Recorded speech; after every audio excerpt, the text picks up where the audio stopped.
So here we have the gearbox all pulled apart. This wasn't part of the plan. The plan was to leave the gearbox alone because it was shifting okay before I dismantled the bike, and the previous owner claimed that he had some work done in the gearbox recently and that it was all good. So I drained the oil, which was reasonably clean, and then there was some metal shavings that were attracted to the magnetic drain plug. They were just fine and paste like, and I read that it's acceptable to a point with something this old. So I thought I'll run some kerosene through the gearbox just to flush it, and just to clean it up a little bit. So I kept running kerosene through, and the kerosene was coming out really clean, but I kept still having these little metal shavings appearing on the drain plug.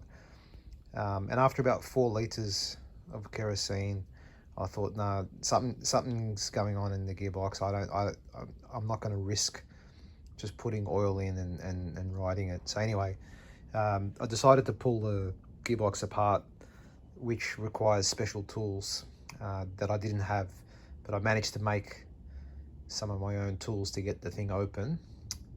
And then inside, I'm sort of glad that I did open it, because I haven't cleaned it yet, but you can see those little crumbs. They're basically metal shavings that we're never going to get flushed out properly.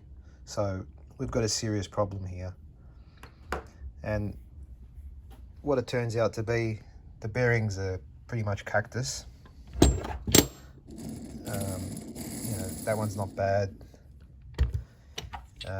Some of them are really quite noisy.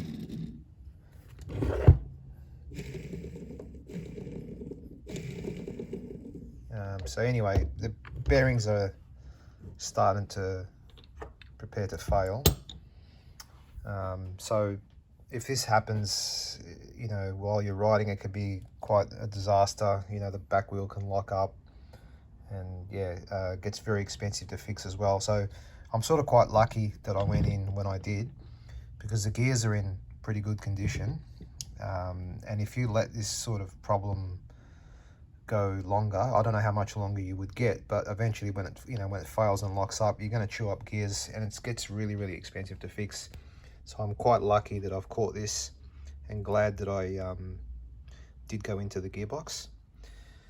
So next step is to order some brand new bearings and seals and gaskets, and then I'll have to go through the shimming procedure, which is quite detailed, but it is what it is.